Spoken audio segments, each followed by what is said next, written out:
turn it over to the audience. Do any of the members of the panel have anything to say to each other? Yes. 2 points. Paul, you mentioned the surprise at how diverse the appearance in human culture the millennial and apocalyptic thinking is. And I would suggest that it's because it is at its heart a matter of collective death. That's what it, so we all can imagine the apocalyptic, we all die.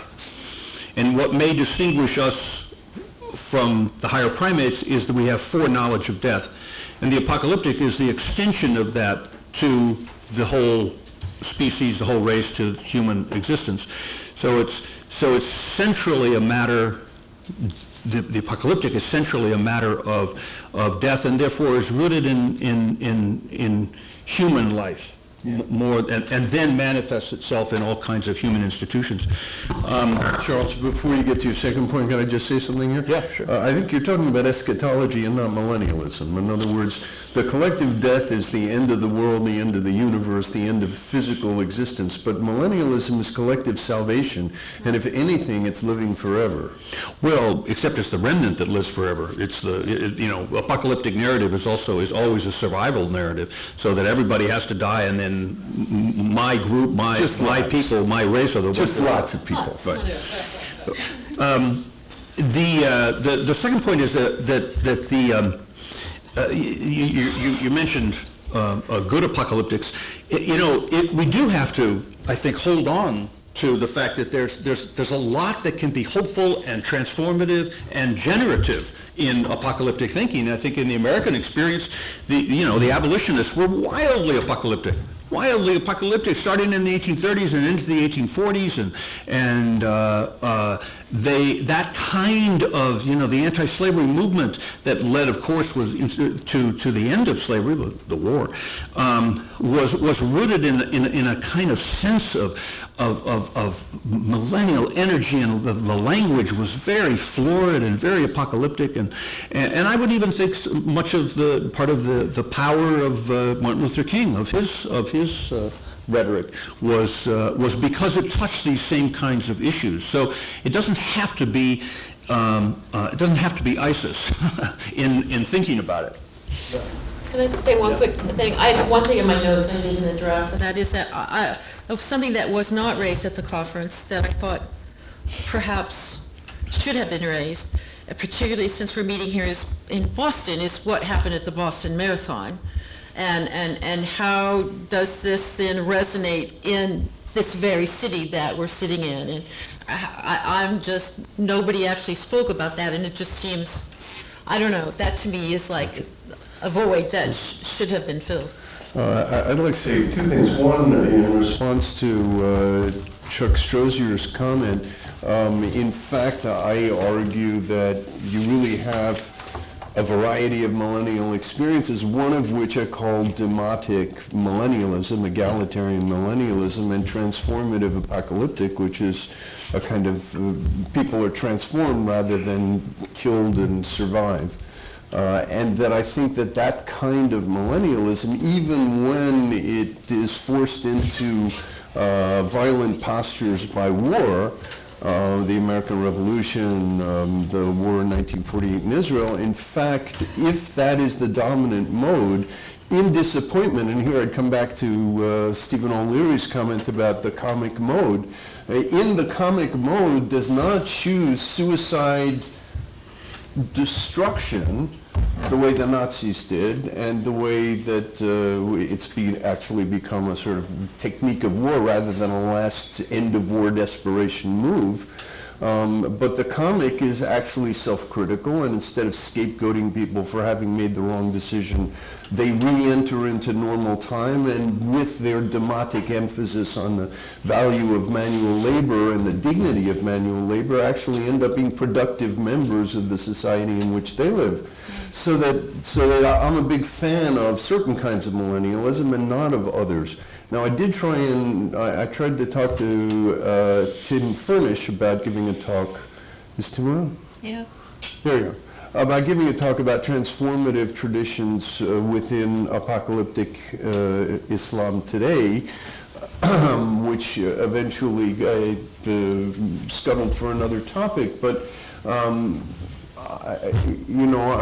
will accept correction from people who know the tradition better than I do, David and Timothy in particular, but my impression is that even the transformative ones are more or less on the order of dawah before jihad, that, the transformation we're willing to have you convert peacefully, but if you don't convert peacefully, then, there's the next move is not a problem, whereas for a genuinely transformative millennial believer like, say, Francis of Assisi, that's not an option. Yeah. So that's one point I'd make. Now, in terms of the Boston bombing,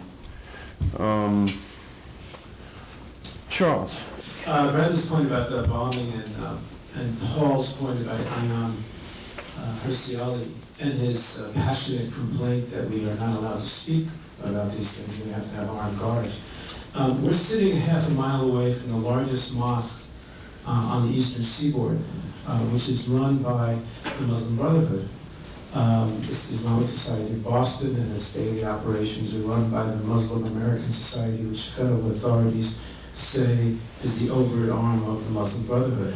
A trustee of that mosque, it was Yusuf Qaradawi, who's the spiritual head of the Brotherhood. There are 12 people connected to that mosque and the mosque that preceded it in Cambridge, which was the Marathon Bombers Mosque. 12 people who are either in jail, are on the run, on the lam, who are awaiting trial or are killed, or related to jihadist activities. My group was sued by that mosque for defamation. The suit failed. We got 50 boxes of discovery material. We now consult with the FBI, Homeland Security, et cetera, et cetera. We sat with the Boston Globe, and here's to your point. The spotlight team of the Boston Globe with document after document after document, and we showed them everything that we knew. They won't touch it because of an intellectual cognitive problem that they have, which is the only way they can see this problem is that it's one more minority that might be prejudiced against or biased or just, et cetera, et cetera. That's the kind of thing. So when Maya says... Mia. Okay, that's the third correction you made. The clitorectomy, slaves, Mia. And there's more to come. So when Mia says that terrorism is terrorism, that kind of goes against so it's an act, it's only an act. But that goes against directly what Paul said, which is that we didn't read Saddam Hussein's book to know what we're supposed to, what's behind it. And it looks like what Mia is projecting, promoting, is the Obama administration combating violent extremism modality, which is you're not allowed, and this is Ayaan Hirsi Ali's words, even though she can't be here, you can't connect the act of the perpetrator with his religious convictions. And that's exactly what our national policy is right now. So no one will know about what's going on. No one will know that the problem in Boston is the radicalization of the historically moderate Muslim community here, and no one will will help the moderate Muslims who come to us and who beg us to continue to talk about this. Let me add two things before Mia gets a chance to answer. One thing is that Charles didn't mention it, but I was on the board of the AJC at the time that decisions were being made about the mosque, and we met with members of the mosque, and it was pretty clear to me that even though these members who met with us had been sort of handpicked as an older generation, they carried no weight in the leadership of the mosque, and that this was a seriously problematic event. The leaders, the Jewish leaders in Boston, felt that it was incumbent upon them to show their liberal credentials by welcoming the mosque and by not opposing it. So this is more than just a problem with the Boston Globe. This is a problem, and I think it's a problem across the country and maybe across the Western world. That's the first thing. The second thing is that, as some of you may know, there's a pretty good likelihood that the elder Tsarnaev brother killed 2 years before, on September 11th, killed his best friend and 2 others, and his best friend was a Jew, and 2 others, and then proceeded to sprinkle drug money and drugs around the place. And the police came in and, you know, they slit their throats and so on. And the police came in and basically, like Keystone Cops, went nowhere with this story, closed the books on the case. Had they followed it up seriously, for example, the brother, the best friend, did not show up at the funeral of his best friend. He didn't show up at the memorial service at the school and so on. None of this raised red flags, nor did the method of execution. Those of us who have been following a particular pattern within jihad, which is that when you're born again, one of the ways you prove you're born again is you kill your infidel friend, and particularly if it's a Jewish friend. And this happened in Paris in 2002, and the guy who did it, who had grown up in the same building with the men that he did it to, goes upstairs and says to his mother, "I've killed my Jew, I can go to heaven," which is in fact the title of a publication by Palestinian Media Watch. And that was reported in the French press as "Maman, j'ai fait une bêtise," which means, "Mama, I did something stupid." So that, in fact, we have been systematically shielded from this stuff, again, in the name of not spreading stories about Islam that would make us unhappy with Islam. And as a result, this guy wasn't arrested when he should have been arrested 2 years ago, and was able to pull off this bombing precisely because, in some senses, nobody wanted to mess with that, nobody wanted to go in that direction. So, Mia, would you like to? Well, just as an aside, I mean, people may not realize this. I had a long conversation with Imam Fenni about this. Tamerlan was kicked out of the mosque. He actually, the imam was advocating a much more moderate position. Tamerlan stood up in the mosque, basically told him off, and he was shown the door.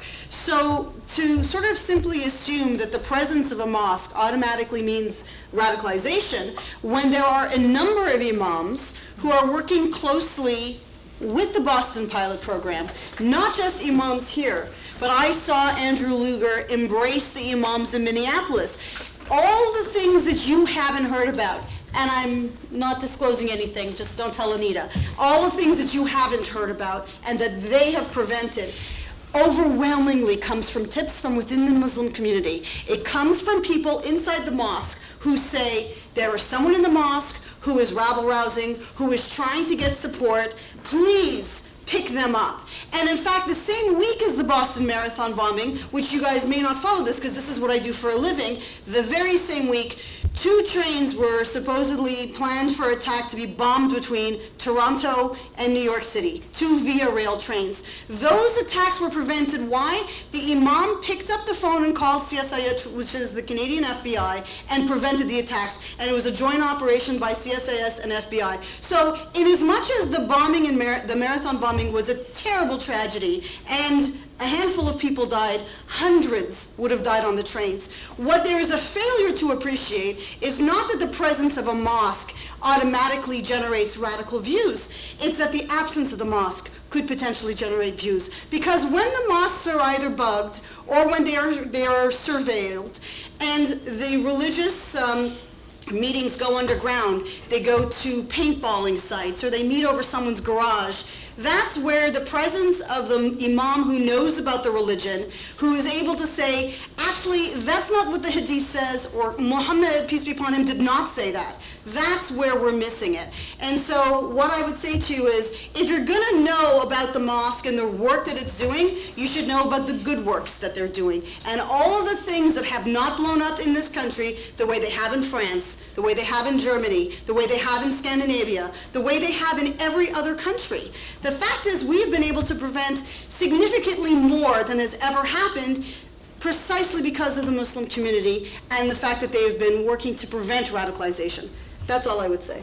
Thank Have you you. seen the curriculum in the mosque? Which is Do you know the curriculum in the I mosque? have not seen the curriculum in mosque. But again, you're taking it out of context. I've seen curriculum of Mer Sharim. I've seen curriculum that is offensive on all sides. So you know what, Okay, let's not cherry pick. my only point here was that I thought we should have had a paper and some discussion about this. All right, please.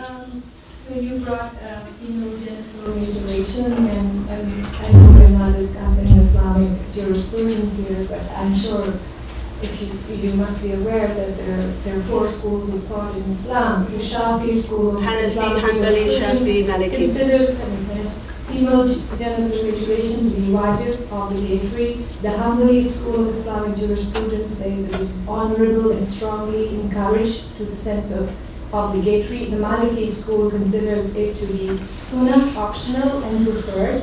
The Hanafi school of jurisprudence says that it is sunnah and preferred. And perhaps the difference that you see between different countries not following it or following it, or is because of the school of thought that people follow. So that's why in Malaysia, 2012 study in Malaysia is of course not in Africa, conducted by Dr. Mazna Dahli, over 93% of Muslim women surveyed had been circumcised. The Fatwa Committee of Malaysia's National Council of Islamic Religious Affairs ruled that female circumcision was obligatory for all Muslim women unless it is harmful.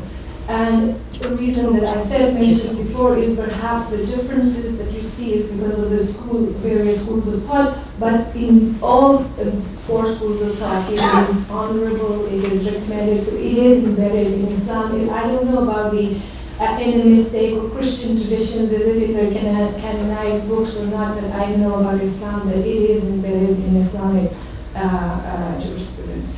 A point that David made yesterday over lunch, I think is important to emphasize.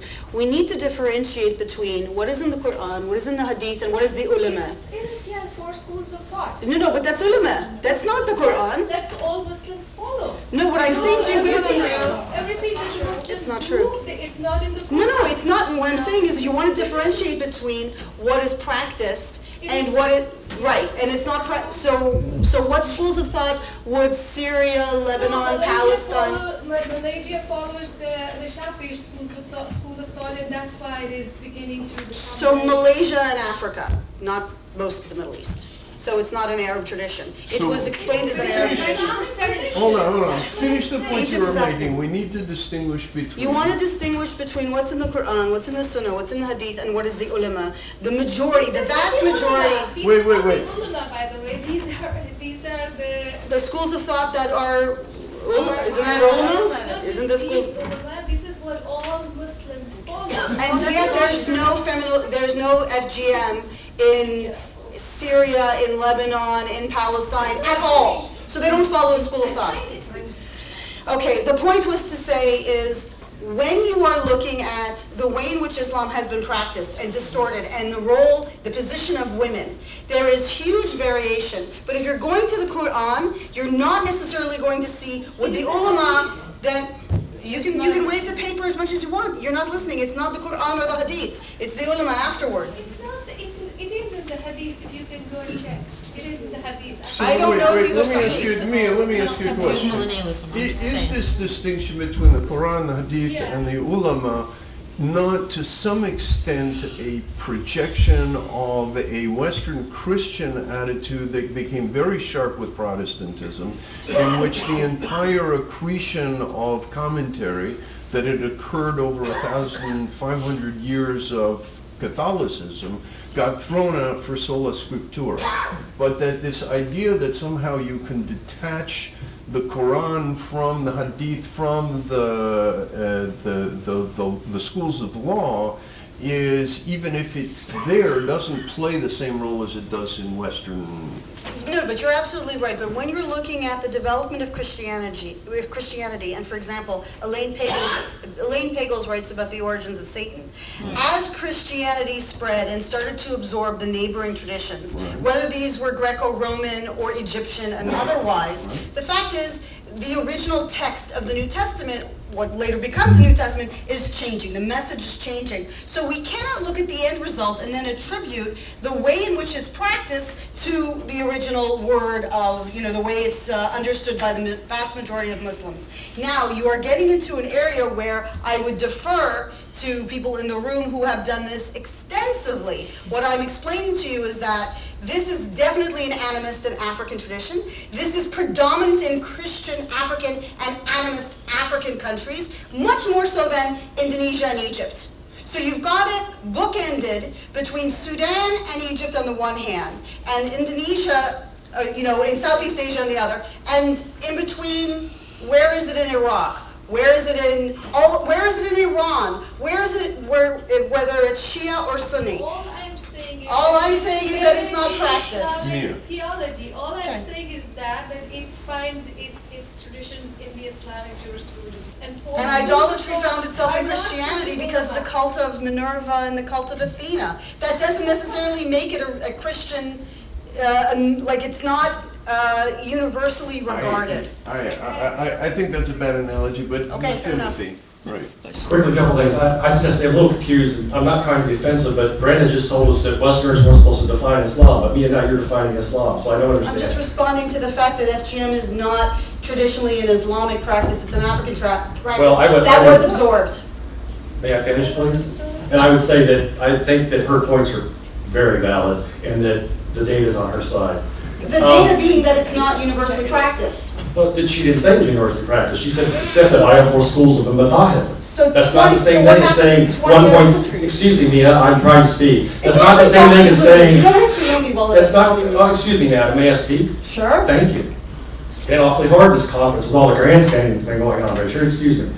The bigger issue I want to bring up, which Paul brought up, which I appreciate you, and I think doing that, I think it has something to do with our talk last night, which I finally gave up on because I was too tired, which was bringing up the fact that, Paul and Jeffrey went out for quite a while. I gave up. I was too tired. The whole issue of history. And I was going to say earlier, Richard, that sometimes I got the impression here that history started with the French Revolution. And so I know you don't mean that. I'm sort of tongue-in-cheek, but me, a medievalist. I know. I don't know. I'm too American to be that enamored with the French Revolution. I'm just not an intellectual. Whatever. Go on.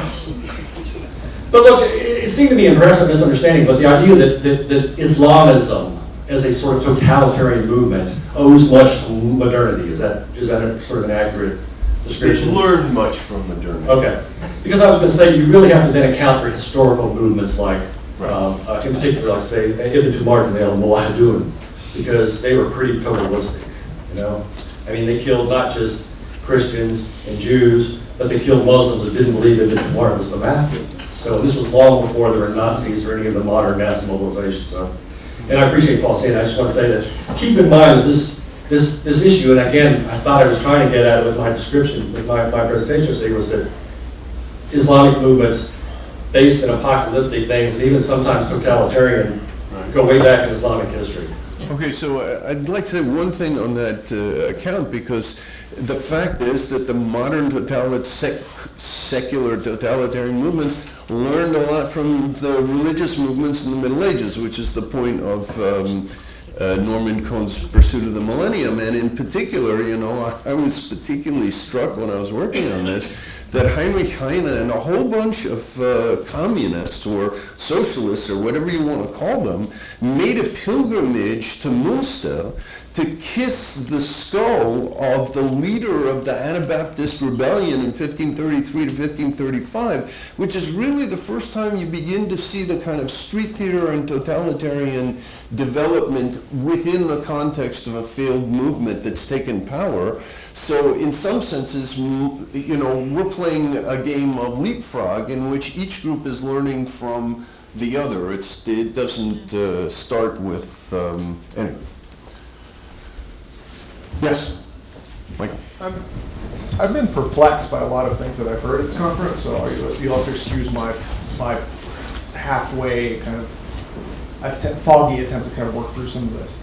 I've heard a lot of things that feel like newbie cognitive errors that people make that you're trained to not make your first year in graduate school, right? For example, there has been this push, I think, there's an underlying current here of depicting some sort of like anachronism as intrinsic to Islam, right? I mean, I agree, okay, if something is lodged in traditional fiqh, yeah, it lodges there as a resource that can be revived, right? It's always there for people who are motivated to practice FGM. You know, it's there for them to draw on and say, look, this is this is Sunnah, right? The Imams proved that this was Sunnah, and they established its reliability in the 9th century. Ibn Hanbal died in 855, right? I mean, just because Ibn Hanbal and the Imams said something and it coded it in fiqh doesn't mean that that became the standard for all. It has been finished. The doors of ijtihad have been closed. That is not true. That is not true. I mean, that might be what they teach to Azhar, but that has been soundly demonstrated to not be true even in classical Sunnism before the modern period. That has been overstated tremendously in the tradition, even as a traditional position, let alone a normative practice. I mean, that's fine. Anyway, the point is, if we go to, Ibn Hanbal as definitive of what Islam really is, then the question becomes, do we go to the Talmud as what Judaism really is? I mean, there's a certain view that says, well, of course, that is the core. But of course, nobody would say that halakha was frozen in time, after the Amoraim, right? I mean, Judaism evolved organically and changed. Exactly. You don't have a rabbinical statement that says this is the end of interpretation. Right. I mean, you may argue that the gates of ijtihad are not closed, but we do have statements to that effect. You don't have any rabbinical statements to that effect. But just because it's not a good analogy. Well, okay. So what have you just implied then that Judaism somehow evolves historically and Islam doesn't? No. Is that the point? No, it's because that's the process the underlying implication. No, it's the process whereby. I'm just trying to speak, I think, to this point that I keep hearing that there's no such thing as Islamism. I actually agree wholeheartedly with your assertion that that Islamism is somehow misplaced because that's just Islam, right? There's no such thing as Islamism. There's something profoundly different about. Nobody here's arguing that. He said it yesterday. Wait, what did I say? No. I heard you repeatedly say, like you just reasserted, that asserting that Islamism as a form of totalitarianism or somehow it's related to totalitarianism, that's not true, right? That if we get even Tumar as being an example, kind of. As a form of totalitarian mobilization, he wasn't. Are you asking me? I think totalitarianism is a radically anachronistic thing to apply to Middle Ages. Totalism is different than totalitarianism. This is the thing we have to understand. Totalitarianism is motivated by a totalistic impulse, but it involves modern techniques of controlling people, of transforming people's consciousness and so forth that didn't exist in the medieval period. That's the difference here. Right. All right. I think Paul would like to respond here. Yeah, if I could throw in a comment. The criticisms that I hear from my left ear and my right ear seem to suggest that we've been having for 2 days a hate fest against the religion of Islam, and that we've accused Islam of terrible things. And I don't think that has happened at all. I think that everybody understands that Islam is huge. It changes from time to time, it's spread over half the world or 3/4 of the world, has many variations, that Islamic thinkers are propose every sort of thing. There are modern Islamic philosophers who want to strip away everything that's not in the Quran itself, who want to get rid of all the other texts. There are many debates, and and there have been good episodes in the history of Islam and bad episodes in the history of Islam. I think everyone assumes that. There is no general accusation against Islam per se.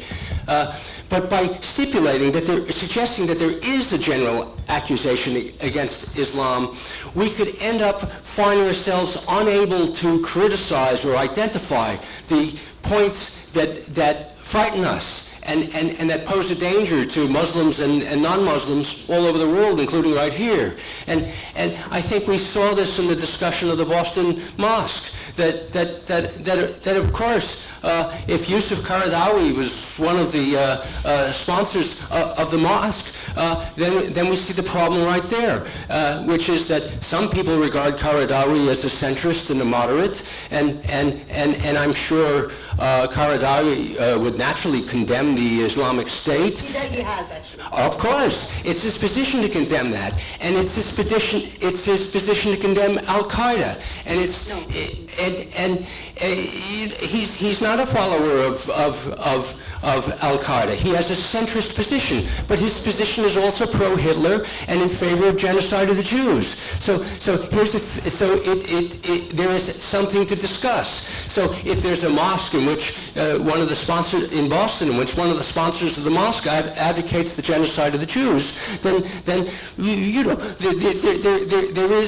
there is something that might cause some alarm. So we have to be able to discuss. We have to be able to discuss these things. A general accusation is not made, but we have to be able to make particular criticisms. Qaradawi is AQ. He's just not ISIS. He's not AQ. He is affiliated. He's endorsed AQ and AQ's positions. But yeah, he's not. He's anti-ISIS. But he's also presented in the Western press as a mainstream Muslim. He is a mainstream Muslim. I mean, he's the most popular preacher on Al Jazeera. I don't think it's true. I never thought that I would defend Qaradawi. Qaradawi was originally associated with the Muslim Brotherhood. He's broken with the Muslim Brotherhood several times. The problem with trying to isolate what exactly Qaradawi believes is that I would actually say that Qaradawi is a weather vane. And it's really hard to actually pin him down on any particular thing. His 2009 book on fiqh al-jihad definitely condemns what we can call like global jihadism. There's absolutely no doubt about it. But he does very strongly support suicide attacks inside the context of the Palestinian conflict. And by women. Yeah, and so, I mean, if you're looking to demonize Qaradawi from that regard, but I would definitely not say that Qaradawi is pro-Al-Qaeda. I'm sorry to say, I can't agree with that. But Qaradawi is, I would have to say that he's basically a mainstream Sunni figure today, and very closely associated, although never specifically identified with the Muslim Brotherhood. Basically, his positions are going to be those of the Muslim Brotherhood, with the exception that he is kind of a maverick in the sense of being independent of their organizational issues. Yeah. So I gotta say that I think that the pinning Qaradawi down, I've tried to do it for years myself because he continually flip-flops. Like before September 11th, he put out a number of generalized statements in support of suicide attack. After September 11th, he condemns them. Then he goes back on that when Iraq happens, and you could. So it's very hard to say what Qaradawi actually holds to. I would say that he's really the weather vane of the contemporary Arabic Muslim mainstream. That's not the point. The point is that when he was a trustee of the largest mosque on the Eastern Seaboard, he was talking about how to kill homosexuals, either by throwing them off a building or by stoning them. He had on the website of the Islamic Society of Boston, How to Beat Your Wife, a whole segment of how to beat your wife. He had killed the Jews in any possible way. So those of us in Boston who read about that were reasonably upset. And for people to say about us that we're anti-Muslim in general is a way, as you say, to shut us up. Well, let me see if I can frame this in a useful way. I think part of the problem comes from what some people call mirror imaging, and I call cognitive egocentrism, where you project your mentality onto others, and that has to do with what the definition of a moderate is. And I think that in a modern Western liberal tradition, a moderate doesn't mean the same thing as when we speak about what a moderate, for instance, when our former Secretary of State, Hillary Clinton, referred to the Muslim Brotherhood as moderate or secular. I think that was somebody else, but somebody in the intelligence of the United States referred to the Muslim Brotherhood as secular, moderate, and so on. And what they mean by that is they're not flamingly violent radicals. But the fact that they don't engage in violence doesn't make them moderate in our sense, but we hear that. Just in the same way that, for instance, when Palestinians say to Westerners, it's the occupation that's the problem, Westerners hear West Bank and Gaza Strip. And if J Street hears this, and if only we move back to the 67 borders, then everything will be fine because we've taken care of the occupation. But as Itamar points out, the occupation is Tel Aviv. The occupation is, it's not the Green Line, it's the sea coast. It's the water line. So I think that we really need to have a different sense of how we're speaking about these issues. And I honestly don't know how to do it. And I'm afraid that if we were to apply, the notions of moderation that I think prevail in the West, which include the idea that religion should not be involved in political power and people should not be allowed to use political power to impose religion on people who don't share their views, I'm not sure how many moderates we would find in the Muslim world, and I certainly don't think it would be the 99% that our president invokes. Yes, Brenda. Well, I'm really pleased to see this response to my fifth short point. I simply think that in a conference like this, it would have been good to have had some more formal reflection and academic analysis of what happened and its resonance within the Boston community. And I think rather than a discussion, I'd like to have had that analysis, and then we could have discussed it. We need a panel. Yeah, there you go. I'd like to throw in a comment on moderation.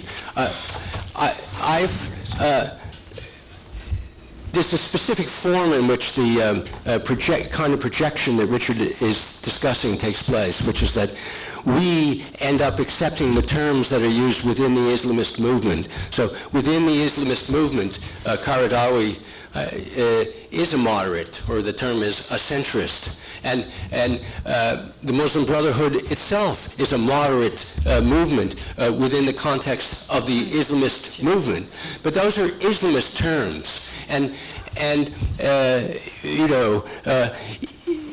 It's even a Muslim Brotherhood term to say that the Brotherhood is not violent or is forsworn violence. Yet, of course, the same Brotherhood that has forsworn violence in Egypt is completely identified with Hamas across the border.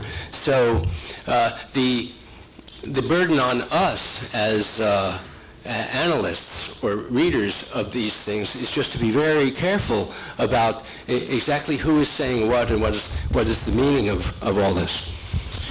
So somebody I know is involved in the trial on the defense, and apparently just to bring up nuclear weapons, apparently the prosecution is charging the bomber with using a weapon of mass destruction.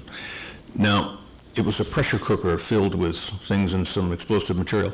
So it raises, to me, a very interesting question, which is the term weapons of mass destruction, which includes a pressure cooker bomb and chemical weapons, which are not apocalyptic, tends in the rhetoric to tame what are really weapons of mass destruction, namely nuclear and increasingly and potentially biological. Ultimate weapons is the way to talk about it, and as I said, over the longer haul, the potential dying of the Earth with global warming. That kind of language is very dangerous to allow in the trial, and which then will seep out into the newspapers. And I hope I'm not speaking out of court and just saying that this is in all the discovery materials, but it's a particularly egregious example, I think, of misconstruing what we really mean by threats to a human future. I want to defer to David Cook on all issues having to do with Qaradawi. I genuinely did think he was affiliated closer to Al-Qaeda. I had read the tracts where he came out against ISIS. And you're absolutely right about the weather vane, because I have seen the shifting sands. But I would admit that I made a mistake, assuming he was Al-Qaeda, and will always defer to you in all matters having to do with anything fiqh or affiliations. But, this is where there is an expectation that because, to go to the point about the Muslim Brotherhood, the Muslim Brotherhood is a fairly significant organization that encompasses all of these elements, both political parties who are not especially violent, which is one of the reasons why EIJ split with the Muslim Brotherhood. It's one of the reasons why you have the appearance of people like Zawahiri and others who broke with the Brotherhood because it wasn't violent enough. In the same way that we have also within, Irgun, Lehi, Stern, and so on, that there were elements that it just wasn't radical enough. And this is not an uncommon feature. Going to the point about homosexuals, which, again, as someone who is very much a supporter of the community, there are a lot of Christian fundamentalists who kind of do the same thing, whether it's in Colorado or Oklahoma or Nebraska or other places. So, it's not that I am not by any extent saying that, we shouldn't talk about it. I can guarantee you, Professor Berman, I talk about Islamic terrorism. I am on television once a week talking about Islamic terrorism. I'm not avoiding the conversation, but I'm putting it within a context that when we look at religious traditions that persecute homosexuals, persecute women, we are probably talking about all of the religious traditions, that you'll be able to find some strand in each of them that are not the most liberal with regard to homosexuality and women's rights. Well, but that seems to miss the point, which is that barely a week or a month goes by without us reading about homosexuals being pushed off roofs in the Middle East to their death, and Christians and Jews are not doing this right now. Matthew Shepard? Well, you think there's only one gay person who's been killed? And it's not a big. It's not the kind of phenomena that it used to be in the past. So we have to be able, I repeat, there is no general accusation against Islam that there are wonderful practitioners of Islam. There are people who should have been on this panel, who were supposed to be on this panel. There's every sort of pious Muslim, so there's no general accusation against Islam. It doesn't exist. But there are problems that have to be discussed. And it can't be that every time we discuss, we identify some problem, such as repeated murders of homosexuals on the basis of sacred claims, that every time we mention a problem, we learn that we can't really discuss it because 50 years ago Christians were doing something, or 500 years ago, and this is really a problem. This is a way of shutting down the discussion, and it's one more way of preventing us from being able to analyze what's going on. And by being prevented from analyzing what's going on, we ourselves are disserving the Muslim world, the larger Muslim world, because the larger Muslim world needs, just like the rest of the world as a whole, needs lucid analysis and discussion. We must have these discussions. But, okay, I completely agree, but as I understood what you were saying, Mia, it's appropriate to contextualize the narrow-mindedness and the bigotry that we live with in the West. So in one and the same breath, which is not to say we shouldn't talk about where people are being killed and try to understand it, but we have a lot of narrow-mindedness. There's things, I'm from Georgia, and my in-laws, there are a lot of things I just don't talk about, including my lesbian daughter. And, you can't, they're not going to kill her. Big difference. Big difference. It is a huge difference. Yeah, thank you. But I think it's the context in which one wants to talk about these things, to acknowledge our own narrow-mindedness, our own bigotry, and profound limitations in our culture. Excuse me, do you want to say something? Yeah. Please, take the mic. Take the mic. You don't. Why not? I will. Okay. So I can't, I'm only speaking for myself here. You do not represent the. I do not represent any government. State of New Jersey or the governor. Speaking to the Oh, yes. I'll just say a couple things off the top of my head. Been a fascinating conference, and there's been some really good stuff here.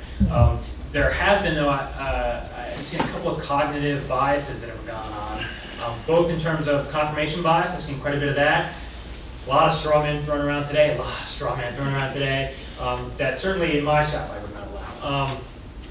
Tell them what your shop is. I'll talk to you after if I can do that. All I would say is this. I get a little nervous when we talk about, we're not seeing this here, we're not seeing that there. I would encourage you guys are definitely experts in your field. You know your stuff, down. I would encourage you, though, if you're going to make broader generalizations, to examine your data set, because there is a lot of, whether it's hate crimes against homosexuals that are going on, a lot of activity going on that might not just be getting up to getting caught on your radar.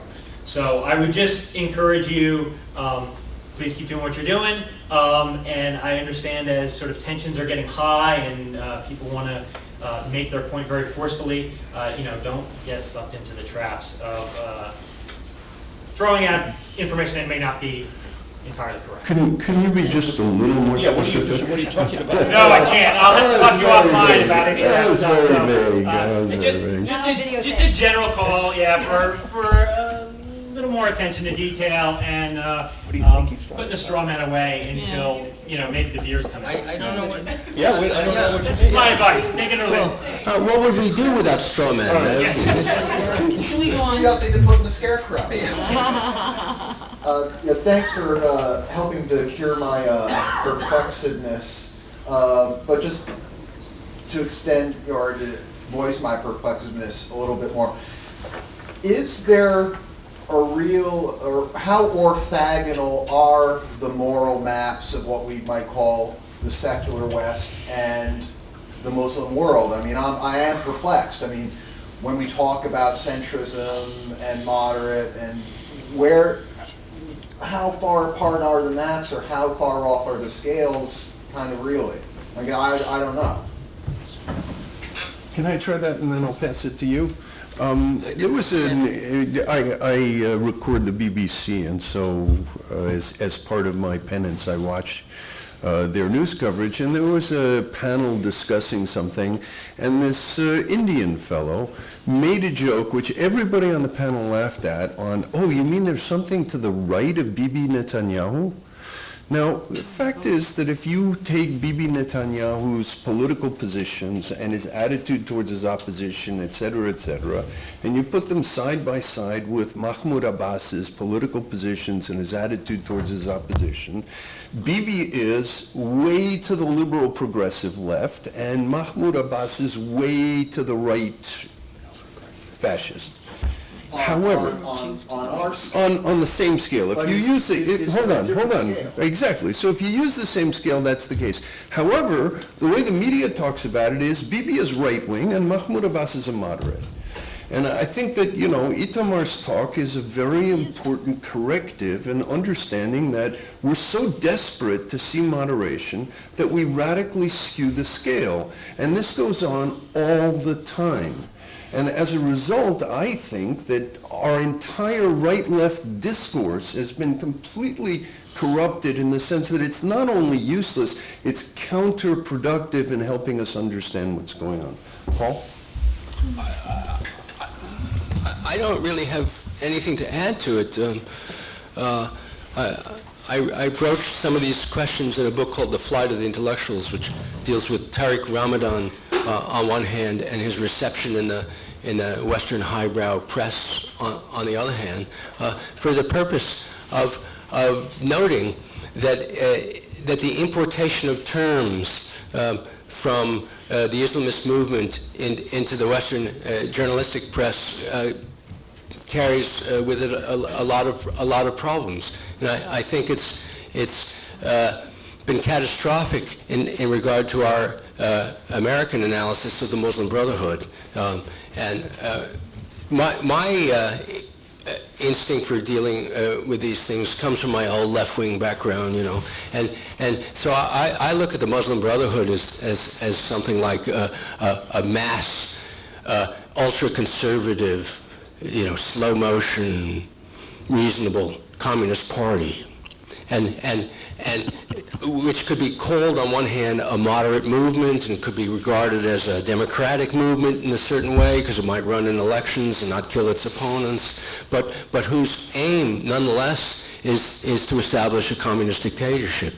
And maybe not next year, maybe in 500 years, but that is still its aim. And then an old-fashioned conservative communist party might easily find itself in some complicated relation with, you know, the Maoist terrorists, or who want to create the revolution tomorrow and are happy to go around killing people right now. And the Communist Party will condemn the Maoist terrorists, but still they're on the same philosophical plane, and the party might be tempted to go in that direction. They feed on one another. I think this is a useful analogy for looking at the structures of the Islamist movement. To me, Qaradawi is a good case in point because, of course, he's always condemned the terrorists, or the people who are conventionally called the terrorists, you know, Al-Qaeda and the Islamic group and the others in Egypt. So from this point of view, he is a moderate. But when you look, I think he's more than a weather vane. You can actually read his books, or some of his books in English, and see the recordings of his television appearances, and they're not moderate. You know, when he in 2009 he got on television and spoke in favor of Hitler. All right, Gene, and then I think we'll call it. I assume this is working? Yep. I have a question that's both general and then sort of specific, not too specific.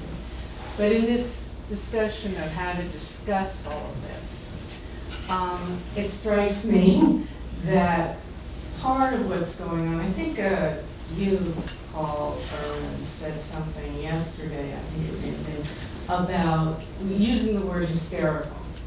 And I think it was you.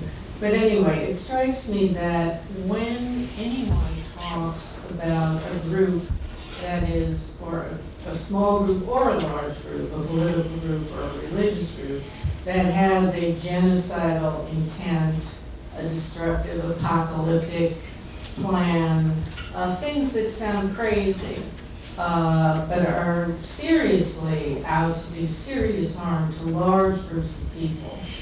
When you talk about that or raise a discussion or cry about that, you're often called, well, nowadays either racist is one, if it's a religious, or, you know, against that religion, if it's a religious group, but also alarmist, hysterical, crazy, fanatical. It's thrown back in your face for raising the alarm about something that is truly alarming. And this isn't just happening now. I mean, you can think of, I don't like to use the Nazi analogy, but I'll use the Churchill analogy, you know, raising the crime, being called, you know, A Germanophobe. Crazy, yeah, a Germanophobe. So that's the general question, just what's your response to that and how to overcome that, how to distinguish between a reaction to something and something that's far out itself. And specifically, I noticed this when people tried to talk about the negotiations with Iran recently, it seems to me that the people who are saying, oh, it's okay, what's happening is okay, are saying Iran doesn't have these types of intentions, whether they speak of them or not. And the people who are more alarmist about it are saying, yes, they do. They say they do, and we need to believe them. So those are my questions.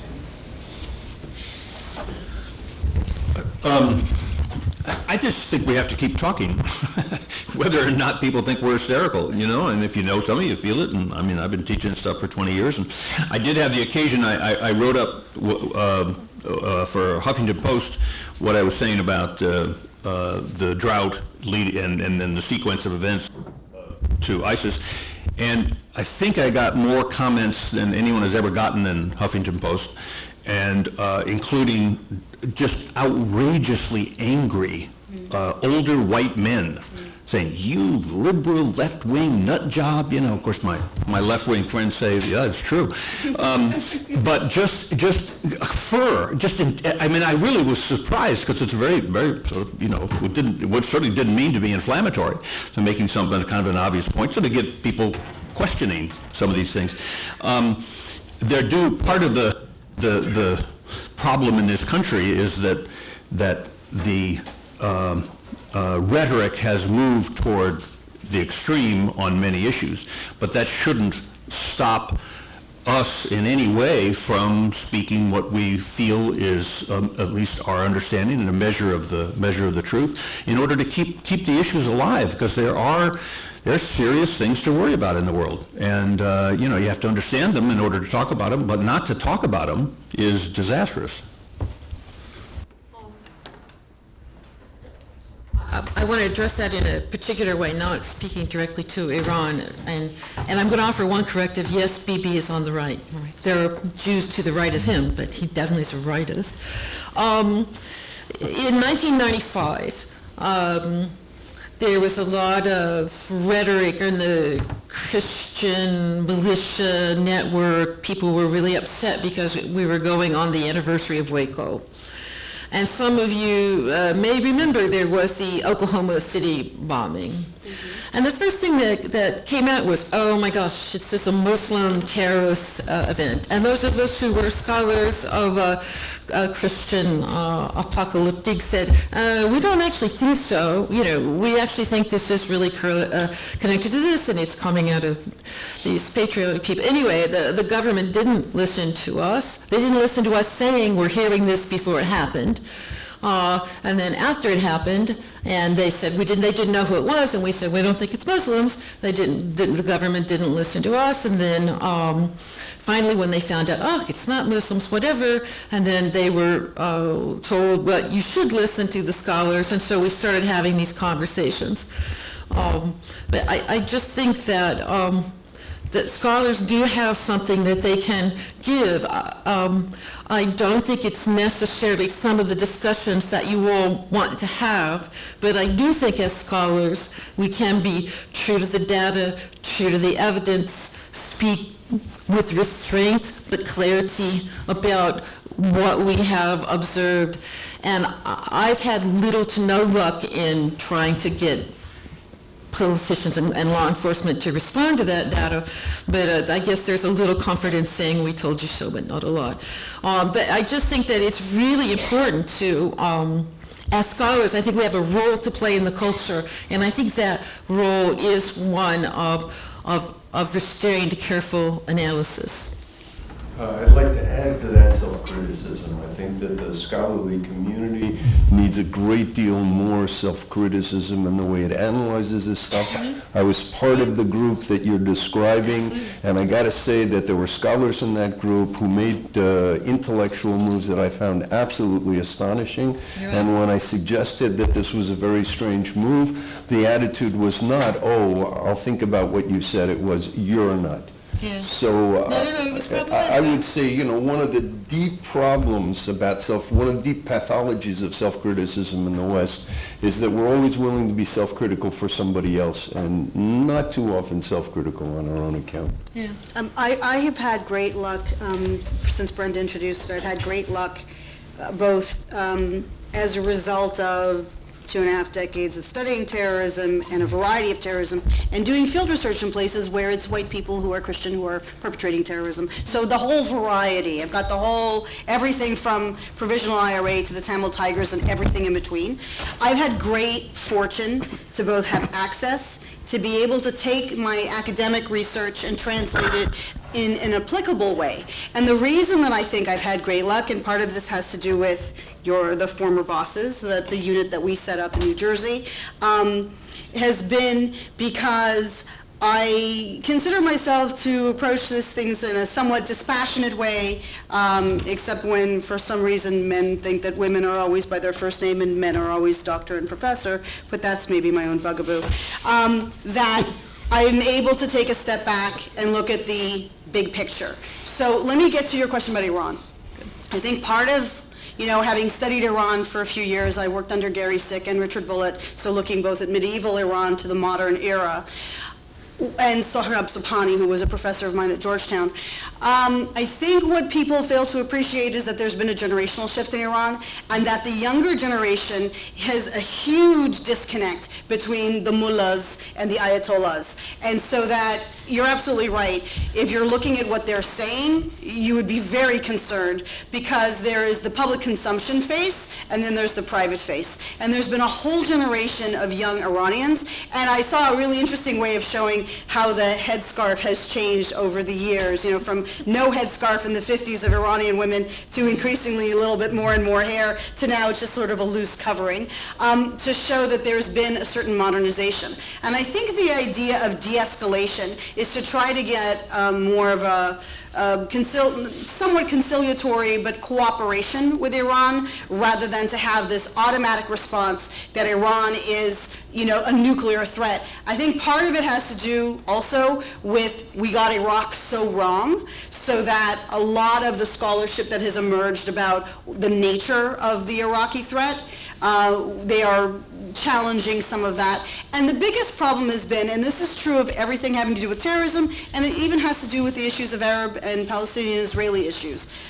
Things have been politicized in this country that it becomes part of the political rhetoric between one political party and the other. You're too soft, or you're not hard enough, you're pro, you're anti, and I think that muddies the whole conversation. And so when you've got people who are, like Chuck, like people who study nuclear proliferation far in greater detail than I, if they are the ones advising the president, and the president feels that he can pursue a course which is more conciliatory, and to trust what the advisors are saying versus some of the rhetoric, we have to understand that there's usually a time lag between where the rhetoric starts to soften, because the mullahs are sort of out on a fringe, and the population is trying to pull them back in. And this is where we've seen some of the divisions, for example, between the Majlis versus the Ayatollah and the Grand Ayatollahs and those councils, and there's a disconnect. And the Ayatollahs know that they'll be booted out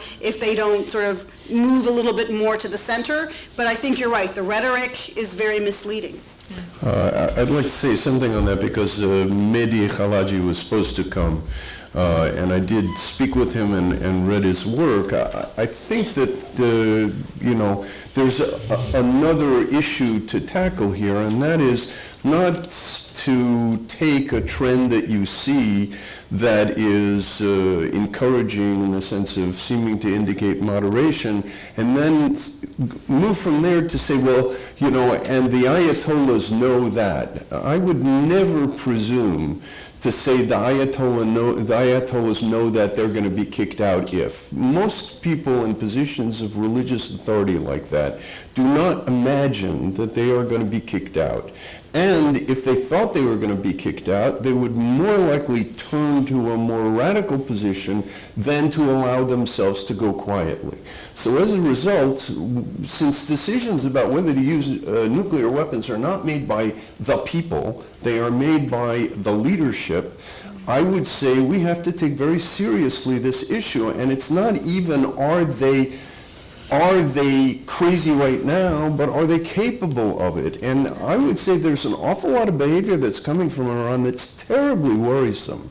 And our behavior, our conciliatory behavior has, if anything, encouraged much more hardline behavior, including this latest seizure of the ship and the implications of it and our lack of response. So I'm not, I mean, I don't know what position to take on this, but I certainly find the sort of blithe, hey, no, we can do this, we can reset this relationship, and as Kerry just told the Israeli public, you guys are hysterical over this. I find that deeply worrisome. I don't think that the leadership and the people that they're getting advice from in the United States right now are behaving intelligently on this issue. And personally, I think that the idea that, I mean, I have students who come to me from political science classes who argue, and apparently I think this is Mearsheimer's argument, or Walt's argument, that if everybody had nuclear weapons, we'd all be better off, there would be peace. You know, and that's something only an intellectual could say. No. I don't think John says that. No. That is not an intellectual statement. Actually, I don't think John says that. I don't know about that. I would like to address the question about hysteria and hysterical tones by commenting just that this is an old problem. Arthur Koestler wrote a great essay about this, 60 years ago or 70 years ago, I don't know, in which he identified himself as one of the screamers. And apart from Richard's categories of roosters and owls. Roosters and owls, yes, they're also screamers. And a screamer is somebody who, like Koestler, knew very well what was the reality of the Soviet Union under Stalin. And he tried to get out, just as previously he'd known very well what was the reality of Nazism. And he would try to get out these truths. And it's very difficult to get out these truths, because if you say what you really think, and you say it with the emotions that are naturally brought into being by what you know to be true, you're going to sound like you're screaming. And if you are screaming, you're going to sound like a person whose views ought to be dismissed. So this is just an impossible challenge, and this is the burden upon us. We need to get out a message that ought to be made by screaming, but it doesn't do us any good to scream. So in addition to a terrorist crisis, and an academic crisis, and a journalistic crisis, and a left-wing crisis, we have a kind of a literary crisis. On that note, you want to keep going? No. Can I throw out just one question for the group for everybody to take home with them for next time? All right.